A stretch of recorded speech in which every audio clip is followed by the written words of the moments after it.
Good evening to all. ఈరోజు ఈ media సమావేశం ఏర్పాటు చేయడానికి ముఖ్యమైనటువంటి కారణం వివేకానందరెడ్డి గారి హత్య కేసులో ప్రధానమైనటువంటి సాక్షి అయినటువంటి పులివెందులకు చెందిన రంగయ్య, అప్పుడు వాచ్మెన్గా పనిచేసినటువంటి వ్యక్తి, నిన్న సాయంత్రం 6:43 గంటలకి రిమ్స్ హాస్పిటల్ కడపలో చికిత్స పొందుతూ మరణించడం జరిగింది. నిన్న మధ్యాహ్నం 12 గంటలకు అస్వస్థతతో బాధపడుతున్నటువంటి అతన్ని పులివెందుల గవర్నమెంట్ హాస్పిటల్కి తీసుకొని పోవడం జరిగింది. అక్కడ నుంచి రిమ్స్కి తరలించడం జరిగింది. రిమ్స్లో చికిత్స పొందుతూ మరణించారు. ఈ యొక్క వివేకానంద రెడ్డి హత్య కేసులో ప్రధానమైనటువంటి ముద్దాయి చనిపోవడం ఒక హై ప్రొఫెషనల్ మర్డర్గా మనము అనుమానిస్తూ ఉన్నాము. దీంట్లో భాగంగా బ్యాక్గ్రౌండ్లో ఎవరి ప్రమేయం ఉంది, అదేవిధంగా ఈ అనుమానాన్ని అన్ని కోణాల్లో కూడా దర్యాప్తు చేయడం కోసము ప్రయత్నాలు చేస్తూ ఉన్నాము. దీంట్లో భాగంగా ఇంతకుముందు కూడా ఇదే విధంగా ప్రధానమైనటువంటి సాక్షులు 2019 నుంచి 24 మధ్యలో 5 నుంచి 6 మంది చనిపోవడం జరిగింది. అందులో భాగంగా శంకర్ రెడ్డి 2019లో చనిపోవడం జరిగింది. అదేవిధంగా గంగాధర్ రెడ్డి 2022లో చనిపోవడం జరిగింది. వైఎస్ అభిషేక్ రెడ్డి 2024 సెప్టెంబర్లో చనిపోవడం జరిగింది.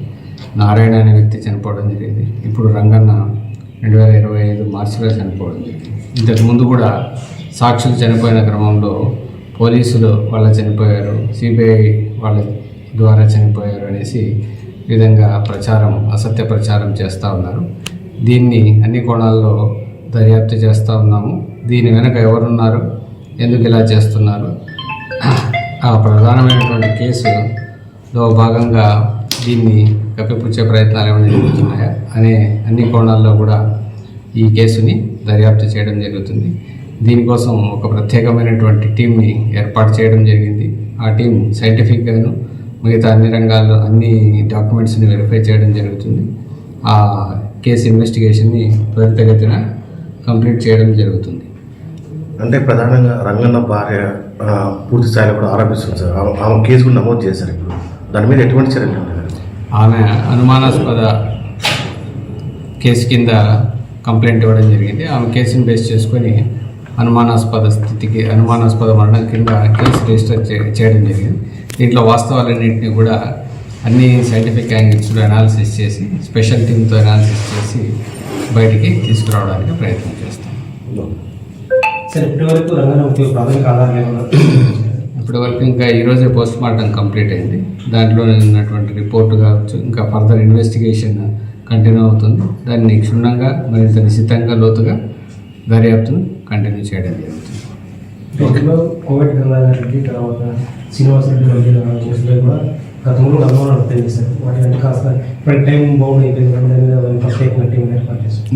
దాన్ని యాంగిల్లో కూడా వెరిఫై చేస్తారు. ఇంతవరకు ఎవరైతే చనిపోయారో ఆ దర్యాప్తు కంటిన్యూ అవుతుంది. ఆ వాటికి వీటికి ఉన్నటువంటి సంబంధాలు, ఈ సీక్వెన్స్ ఇవన్నీ కూడా కంటిన్యూ చేయడం జరుగుతుంది ఇన్వెస్టిగేషన్లో భాగంగా. దీని వెనక ఎవరైనా ఉన్నారా అన్న ఆల్రెడీ ఆ వివేక హత్య కేసులో ఉన్నటువంటి ముద్దాయిల ప్రమేయం ఏమైనా ఉందా అనే యాంగిల్లో కూడా ఈ కేసు దగ్గర దర్యాప్తు కంటిన్యూ అవుతుంది. ఇకపై మరికొందరు అంటే కృష్ణారెడ్డి లాంటి సాక్షులు ఉన్నారు, ఇది కంటిన్యూ అవుతుంది ఇప్పటివరకు. ఇంకా ఇప్పుడు కూడా ఎవరికైనా అలాంటి థ్రెట్ ఉందని భావిస్తే ఖచ్చితంగా వాళ్ళకి అన్ని రకాల రక్షణ, సహకారం, సెక్యూరిటీ అందించడం జరుగుతుంది. గతంలో సునీల్ యాదవ్ తర్వాత చాలా మంది ఇప్పుడు వరకు 30 వెళ్ళిపోయారు. వాళ్ళకి